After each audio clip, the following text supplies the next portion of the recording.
नमस्कार सभी को। आज हम शारीरिक शिक्षा के अंदर खेल तथा खेल कूद के बारे में बातचीत करेंगे। खेल मनुष्य का जब जन्म होता है तो जन्म से ही वो कोई ना कोई क्रिया करता है तो उसको हम खेल कह सकते हैं। हर मनुष्य में ये प्रवृत्ति पाई जाती है और खेल के माध्यम से वो आनंद की अनुभूति प्राप्त करता है। कुछ ना कुछ क्रियाएं करता है तो उससे वो व्यक्ति का शारीरिक विकास भी होता है, मानसिक विकास भी होता है और कहीं ना कहीं वो बड़ा होकर कुछ एक अच्छा खिलाड़ी भी बनकर उभरता है। कुछ मुख्य खेल होते हैं जिनको वो खेलता है, जैसे handball, football, kabaddi, kho kho, volleyball, basketball, weightlifting. अन्य कुछ मुख्य खेल हैं। और भी खेल हैं जिसको वो खेलता है और अपना शारीरिक मानसिक विकास के साथ साथ एक अच्छा खिलाड़ी बनकर भी उभरता है। दूसरा है खेलकूद। ट्रैक पर संपन्न की जाने वाली जो प्रतियोगिताएं होती हैं उसको हम खेलकूद कहते हैं। इसको हम एथलेटिक्स इवेंट भी कहते हैं। कुछ जो इसमें इसके प्रकार बताए गए हैं, सबसे पहले हैं दौड़। दौड़ इसमें 5 प्रकार की बताई गई है। सबसे पहले छोटी दौड़। छोटी दौड़ वो दौड़ होती है जो 100 मीटर, 200 मीटर और 400 मीटर की दौड़ होती है। इसको हम स्प्रिंट्स भी कहते हैं। ये दौड़ें तेज गति से लगाई जाती हैं। दूसरी है मध्यम दूरी की दौड़ें। इसमें 800 मीटर और 1500 मीटर की दौड़ को रखा जाता है, जो मध्यम गति से लगाई जाती है। एक ही स्पीड इसमें बनाए रखता है एथलीट।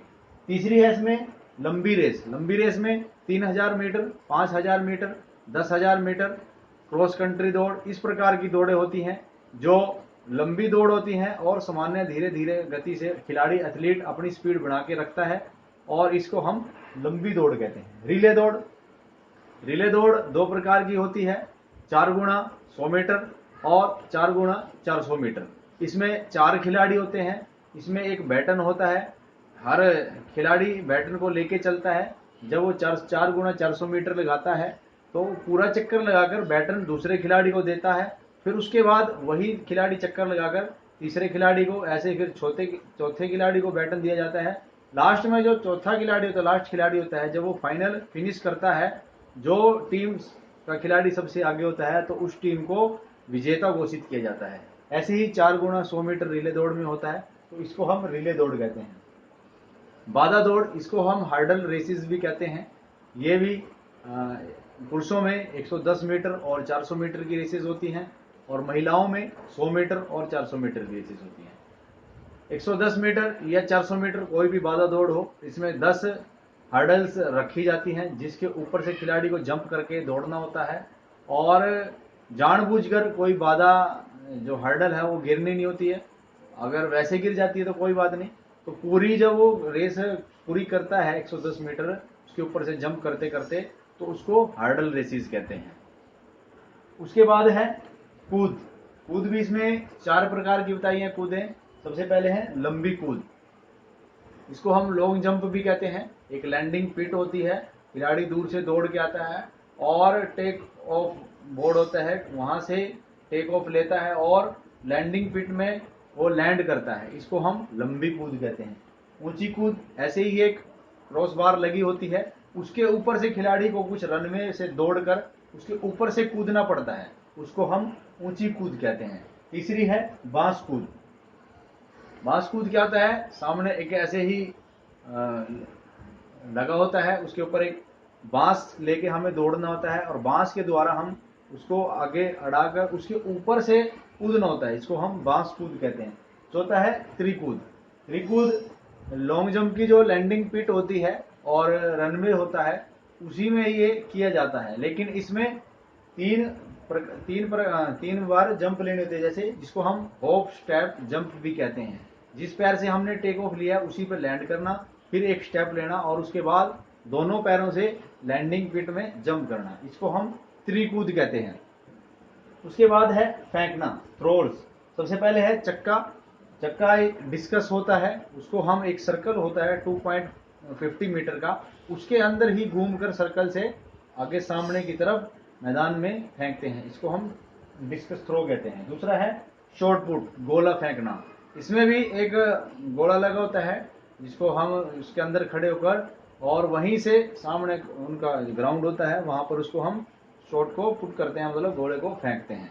फिर वहां पर मापा जाता है, जो खिलाड़ी का सबसे आगे माना जाता है तो उसको विजेता घोषित किया जाता है। उसके बाद है तार गोला फेंकना, इसको हम हैमर थ्रो भी कहते हैं। एक घोड़े पर तार बंदी होती है और उसको हम पूरा सर्कल घूमकर सामने की तरफ मैदान की तरफ फेंकते हैं। जो खिलाड़ी सबसे आगे फेंकेगा वो विजेता घोषित किया जाता है। उसके बाद है भाला फेंकना, इसको हम जेवलिन थ्रो भी कहते हैं। जेवलिन जो भाला होता है, लंबा होता है, उसको हम लेके चलते हैं और सामने की तरफ मैदान की तरफ उसको फेंकते हैं। जो खिलाड़ी की दूरी अधिक होती है उसको विजेता घोषित किया जाता है। इसको जेवलिन थ्रो कहते हैं। तो खेल और खेल कूद के बारे में मैंने आपको बताया कि खेल क्या है और खेल कूद क्या है। उसके बाद खेल तथा खेल कूद का मानव जीवन में क्या महत्व होता है। हम खेल खेलते हैं बचपन से लेकर अपने पूरी लाइफ तक। उसके बाद हम खेल कूद भी करते हैं। ट्रैक पर अगर हम एक प्रोफेशनल खिलाड़ी बनते हैं तो ट्रैक के ऊपर जाएंगे, 100 मीटर, 200 मीटर, 400 मीटर या जंप्स, थ्रो, अन्य प्रैक्टिस करते हैं। तो दोनों से मानव जीवन में इसका क्या महत्व रहता है उसके बारे में थोड़ा सा बता रहा हूं आपको। सबसे पहले है शारीरिक स्वस्थता। अगर एक व्यक्ति खेल तथा खेलकूद में भाग ले रहा है तो कहीं ना कहीं उसका शारीरिक रूप से वो स्वस्थ होता है। अगर खेलों में वो प्रतिदिन भाग लेता है, अपना पसीना निकालता है, मेहनत करता है, तो फिजिकल रूप से वो फिट होगा। और फिट होने पर क्या, उसको किसी प्रकार की बीमारी नहीं लगेगी, किसी प्रकार की कोई इंजरी नहीं आएगी, शरीर उसका स्वस्थ रहेगा। स्वस्थ रहने पर वो कोई भी क्रिया, कोई भी काम आसानी से कर सकता है। तो खेलकूद में भाग लेने से मनुष्य का शारीरिक स्वस्थता अच्छी रहती है। दूसरा है मूल्यांकन। खेल तथा खेलकूद में भाग लेने से खिलाड़ी अपना मूल्यांकन भी कर सकता है। अगर वो किसी प्रतियोगिता में खेलों के माध्यम से, खेलकूद के माध्यम से जा रहा है, जो प्रतियोगिता में भाग लेता है, जो उसकी परफॉर्मेंस होती है, उस परफॉर्मेंस के आधार पर वो अपना मूल्यांकन करता है कि नेक्स्ट टाइम, अब की बार मैंने ये परफॉर्मेंस ली है, अगली बार मैं क्या लूंगा। तो एक अपना जो फिजिक्स है उसका वो मूल्यांकन भी करता है ताकि उसकी परफॉर्मेंस भी उससे बढ़ती है और अपने शरीर का भी उसका एक पता लगता है। तीसरा है खेल प्रतिभाओं की खोज। अगर अगर खेल हो रहे हैं, खेल कूद हो रहे हैं और इनकी प्रतियोगिताएं हो रही हैं, तो इन खेलों और खेल कूद की प्रतियोगिताओं से क्या होता है, नए नए खिलाड़ी निकलते हैं। अगर खेल कूद नहीं हो रहे हैं, प्रतियोगिताएं नहीं हो रही है, तो नए खिलाड़ी नहीं निकलेंगे। लेकिन अगर प्रतियोगिताएं हो रही हैं तो इसका क्या मानव जीवन के लिए बड़ा महत्व है कि नए नए खिलाड़ियों की खोज होगी, नई नई प्रतिभा मिलेगी, नया टैलेंट मिलेगा और कहीं ना कहीं वो आपके अपने माँ बाप का, देश का नाम रोशन भी करेंगे। तो एक तरह से खेल कूद से खेल प्रतिभाओं की भी खोज होती है। ज्ञान में वृद्धि। जब एक खिलाड़ी खेलकूद प्रतियोगिताओं में जाता है तो वहां पर उसको बहुत कुछ सीखने को मिलता है, बहुत तरह के व्यक्तियों से मिलता है, बहुत खिलाड़ियों से मिलता है, उनके व्यवहार के बारे में जानकारी मिलती है, उनकी नॉलेज के बारे में जानकारी मिलती है, उनका रहन सहन के बारे में पता लगता है, कुछ अच्छी टेक्निक सीखता है वो। तो उसके जो ज्ञान है, उसकी बौद्धिक क्षमता है खिलाड़ी की, जो बाहर टूर्नामेंट्स में जाता है, प्रतियोगिताओं में जाता है, तो कहीं ना कहीं उसके जो ज्ञान में वृद्धि होती है। और फिर एक टूर्नामेंट, दो टूर्नामेंट, तीन टूर्नामेंट के बाद जब उसके ज्ञान में धीरे धीरे वृद्धि होती रहती है तो वो भी धीरे धीरे एक अच्छा खिलाड़ी बनने लगता है। तो खेल प्रतियोगिताओं से खिलाड़ी में ज्ञान में वृद्धि होती है। आज जो है मनोरंजन। आज का जो जीवन है वो तनावपूर्ण जीवन है, हर व्यक्ति तनाव से ग्रस्त है। लेकिन जो खेल और खेल कूद में प्रतियोगिताओं में भाग लेता है वो कहीं ना कहीं तनाव से भी दूर रहता है। उसका एक ये मनोरंजन का साधन भी होता है, वो हर प्रकार से खुश रहता है और हर गतिविधि को एक मनोरंजन के रूप में करता है। जब वो खेल कूद में अच्छा काम कर रहा है, अगर अच्छी तरह उसमें भाग ले रहा है, तो वो अपने खेल को तो मनोरंजन से करता ही है, लेकिन जो अन्य काम है उसको भी वो रुचि लेकर और मनोरंजन रूप में करता है। तो खेल कूद से मानव का मनोरंजन भी होता है। नेतृत्व भावना विकसित। खेल कूदों में भाग लेने से जब नए नए खिलाड़ी जाता है तो उसमें थोड़ी शर्म भी होती है, शर्माता भी है, खुलता नहीं इतना, थोड़ा सा बोलने में भी झिझक करता है, परफॉर्मेंस भी इतनी अच्छी नहीं होती। लेकिन जैसे जैसे वो खेल प्रतियोगिताओं में भाग लेगा तो उसको अनुभव होने लगता है और धीरे धीरे वो एक खिलाड़ी बनकर उस टीम में आता है। लेकिन बाद में वो पूरी टीम को नेतृत्व भी करने लग जाता है, अपनी बात को ठीक से रखने लग जाता है, टेक्निक समझाने लग जाता है, आपस में मेल जोल बढ़ाने लगता है। तो उससे क्या, खिलाड़ी में खेलकूद प्रतियोगिताओं में भाग लेने से उसमें एक नेतृत्व की भावना भी विकसित होती है। उसके बाद है सामाजिक गुणों का विकास।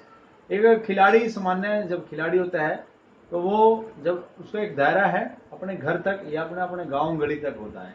लेकिन जब वो खेल प्रतियोगिताओं में भाग लेने लग जाता है तो वो एक टीम में होकर या एक सामान्य व्यक्तिगत रूप से खिलाड़ी बनकर दूसरे प्रदेश में, दूसरे डिस्ट्रिक्ट में, दूसरे देश में, दूसरी कंट्री में जब जाता है तो उसका एक जो सामाजिक दायरा बढ़ जाता है, वो बहुत से समाज के लोगों के साथ बातचीत करना, उनके साथ उठना बैठना, बोलना चालना, हर तरह की जो गतिविधि है उसको देखता है, उसको नोट करता है, इससे उसकी जो पर्सनैलिटी है उसमें निखार आता है।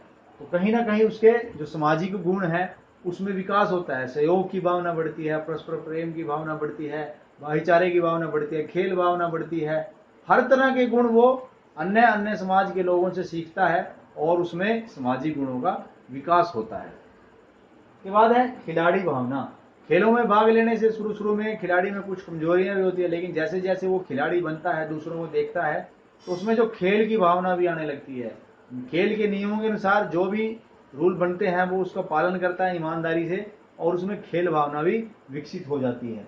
जातीय भेदभाव समाप्त। खेल कूद में जब हम खेल करते हैं, किसी गेम में जाते हैं, तो हमें पता ही नहीं होता कि वो किस कास्ट का है, वो किस कास्ट का है। तो जो जात पात का भेदभाव हम समाज में अपने आसपास देखते हैं, वो जब हम खेल कूद में जाते हैं तो बिल्कुल जात भेदभाव खत्म हो जाता है, हमें पता ही नहीं होता, सब एक जैसा लगता है। जब एक टीम इकट्ठी खेलती है तो हम नहीं समझते कि वो किस जात का है, उसको हम अपना भाई समझते हैं, अपना दोस्त समझते हैं, अपनापन समझते हैं। तो इससे एक जात पात का भी भेदभाव समाप्त होता है।